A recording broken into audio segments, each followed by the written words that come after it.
صلی اللہ علیہ وآلہ وسلم۔ السلام علیکم ورحمۃ اللہ وبرکاتہ۔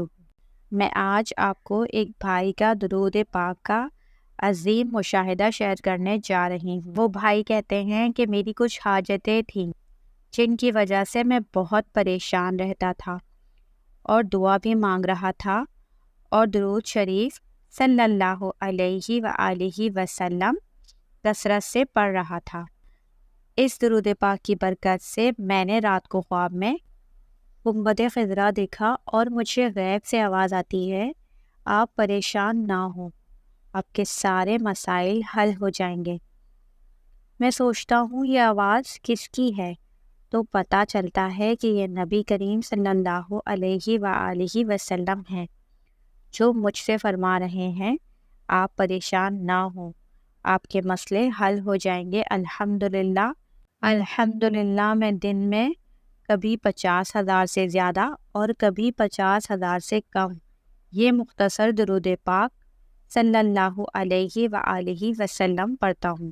سبحان اللہ۔ حدیث پاک میں موجود ہے کہ جس کا مفہوم یہ ہے، ایک دن حضرت جبرائیل امین علیہ السلام حضور اکرم صلی اللہ علیہ وآلہ وسلم کی خدمت میں حاضر ہوئے۔ عرض کی، میں نے آسمانوں پر ایک ایسا فرشتہ دیکھا ہے جو تخت نشین ہے اور 70,000 فرشتے صف بستہ اس کی خدمت میں حاضر اس کے ہر سانس سے اللہ تعالیٰ ایک فرشتہ پیدا فرماتا ہے۔ ابھی ابھی میں نے اس شکستہ پروں کے ساتھ کو کاف میں روتے ہوئے دیکھا ہے۔ جب اس نے مجھے دیکھا تو کہا، تم اللہ تعالیٰ کے حضور میری سفارش کرو۔ میں نے پوچھا، تیرا جرم کیا ہے؟ اس نے کہا، معراج کی رات جو حضرت محمد صلی اللہ علیہ وآلہ وسلم سواری گزرے گی تو میں تخت پر بیٹھا رہا، تعظیم کے لیے کھڑا نہیں ہوا، اسی لیے اللہ تعالیٰ نے مجھے اس جگہ اس عذاب میں مبتلا کر دیا۔ حضرت جبرائیل امین علیہ السلام نے کہا، میں نے اللہ تعالیٰ کی بارگاہ میں رو رو کر اس کی سفارش کی۔ اللہ تعالیٰ نے مجھ سے فرمایا، تم اس سے کہو کہ یہ حضرت محمد صلی اللہ علیہ وآلہ وسلم پر درود بھیجے۔ چنانچہ اس فرشتے نے آپ صلی اللہ علیہ وآلہ وسلم پر درود پاک بھیجا تو اللہ تعالیٰ نے اس کی اس لغزش کو معاف کر دیا اور اس کے پر بھی پیدا فرما دیے۔ میرے عزیزوں، اس حدیث پاک اور اس واقعے سے معلوم ہوتا ہے اللہ تعالیٰ کے غصے اور قہر کو درود پاک جو ہے وہ اسے ٹھنڈا کر دیتا ہے۔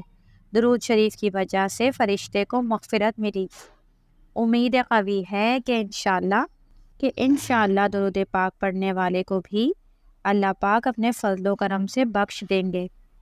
سب سے اہم اور تیسری بات یہ کہ اللہ تعالیٰ اپنے حبیب صلی اللہ علیہ وآلہ وسلم کی تعظیم و تکریم اور عزت پیدا فرماتا ہے، اپنے حبیب صلی اللہ علیہ وآلہ وسلم کی ناموس مبارک کی حفاظت فرماتا ہے، اور جو نبی اکرم صلی اللہ علیہ وآلہ وسلم کی بے ادبی اور مرتکب ہو جائے، چاہے انسان ہو کہ فرشتہ، اللہ پاک کی ناراضگی کا سبب بنتا ہے۔ آئیے ہم سب کثرت سے درود پاک پڑھیں، درود پاک کی بدولت اللہ تعالیٰ کو راضی کرنے کی کوشش کریں، اللہ کے حبیب صلی اللہ علیہ وآلہ وسلم کی خوشنودی حاصل کریں۔ صلی اللہ علیہ وآلہ وسلم۔